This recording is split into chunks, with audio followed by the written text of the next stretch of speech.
बिहार में दूसरे चरण का मतदान शुरू हो चुका है। हमारे साथ मौजूद हैं पूर्णिया से सांसद पप्पू यादव। पप्पू जी, दूसरे चरण का मतदान तो शुरू हो चुका है, क्या उम्मीद है? क्योंकि पहले चरण में एनडीए की तरफ से दावा कर दिया गया है कि सरकार तो ये भी कह दिया कि पहले से ज़्यादा हुई, जबकि 69 लाख एसआईआर के बाद 0.1 कम हुआ। क्या बकेंगे? अभी तक तो चुनाव आयोग अपने पेज पर यह भी नहीं बताया कि कितने परसेंटेज हुए और किसका हुआ। महाराष्ट्र की तरह इनकी नीयत खराब है। यहाँ अभी देखिए कई बूथों पर बक्सा ये ईवीएम खराब है। अभी कैलू टोल में फोर्स रोक रही है। फोर्सी चुनाव लड़ेगा क्या? एजेंट का काम फोर्सी करेगा? बड़ी गुस्सा है बिहार में, गरीबों के बीच, मिडिल क्लास के बीच, यूथ के बीच। बदलाव की ओर हैं। चोरी के अलावे कोई रास्ता नहीं है उनका। अब लव लेटर अमित शाह जी का पुर्जी सभी को दे चला जाए, वो पूरा का पूरा मौत का फरमान हो जाए, इतना ही बोलना है। अरे, चुनाव आयोग के ऊपर आप लोग सवाल उठा रहे हैं। चुनाव आयोग ने कहा है कि यहाँ तो अतिरिक्त सुरक्षा बल की तैनाती की गई है और उसके अलावा जो ऑब्जर्वर्स हैं वो भी सभी राज्यों से, पुलिस सभी राज्यों से है। सारे गुजरातियों को बैठा देना, सभी राज्यों से चुनाव आयोग या जो बीजेपी के राज हैं उसी से तो है। आप उठा के देखो ना। नहीं, जहाँ कांग्रेस के राज्य हैं चुनाव आयोग का आधिकारिक तौर पर कहना है वहां से भी है, या ओपोजिशन वाले राज्यों। आप एक बार चुनाव आयोग कितना थेथर है, थेथरलॉजी का क्लास पढ़ा है और उनके सब्जेक्ट ही थे थेथरलॉजी, निर्लजता, समझ गए।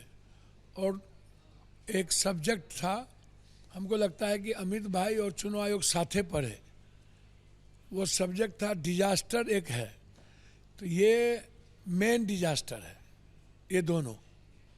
और डिजास्टर पैदा करने का इन लोगों ने ठेका लिया है, समझ गए। इसीलिए चुनाव आयोग से तो कोई उम्मीद छोड़ दीजिए। आर्म्स फोर्सेस भी पोल्यूट हो जाए, वो एजेंट का काम करे, ऑब्जर्वर आकर के सिर्फ एक ही बात करे, तो आप बहुत फेयर चुनाव की उम्मीद तो कर ही नहीं सकते। चुनाव के ऊपर आप जो सवाल उठा रहे हैं, लेकिन इस सब के बीच में जब अब इन चुनावों में क्या मुद्दा घुसपैठ आ चुका है? क्योंकि अमित शाह जी ने आपको तो एक बात बताइए ना, इन लोग को चुल्लू भर पानी में ये लोग डूब के मर कहीं नहीं जाता है, कहीं डुबकी लगाए। 11 सालों से आपके पास ताकत है, तो नेहरू और राजीव गांधी, इंदिरा गांधी रोका है। एक 69 लाख एसआईआर के बावजूद तो घुसपैठ मुद्दा होगा ही नहीं, अब तो हरामी मुद्दा होगा। हरामी, बुरका, कट्टा, बंदूक, बम, पिस्तौल। भैया विकास मुद्दा होगा ही नहीं, पलायन होगा ही नहीं, बाढ़ होगा ही नहीं, मक्का होगा ही नहीं, मखान होगा ही नहीं, स्मार्ट सिटी होगा ही नहीं, चीनी मिल होगा ही नहीं, फूड प्रोसेसिंग होगा ही नहीं। वो लोग तो इसी बात पे कह रहे हैं, हमने जो है नीतीश सरकार में, एनडीए सरकार में विकास हुआ है, उसी को आगे बढ़ाएंगे। और अगर जो है लालू ये तेजस्वी राज आ जाएगा तो जंगल राज आ जाएगा। भैया जंगल राज 20 साल से आप है, आपसे बड़का महागुंडा राज धरती पर किसका है? आपसे बड़का इंस्पेक्टर राज किसका है? प्रशासन चलाता है। क्या बोल रहे हैं आप? 20 साल आपका है, 20 साल पहले का बात आप अभी बकिएगा। आप 20 साल के अंदर क्या किए वो बात करिए। एक चीनी मिल जो नहीं लगा सके वो दुनिया में और क्या करेगा?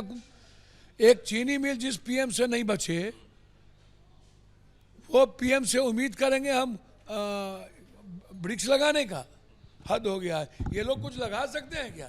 तो साफ तौर पर जो है पप्पू यादव सवाल खड़े करते हुए जो मुद्दे बनाए जा रहे हैं उनके ऊपर और चुनाव आयोग की निष्पक्षता के ऊपर।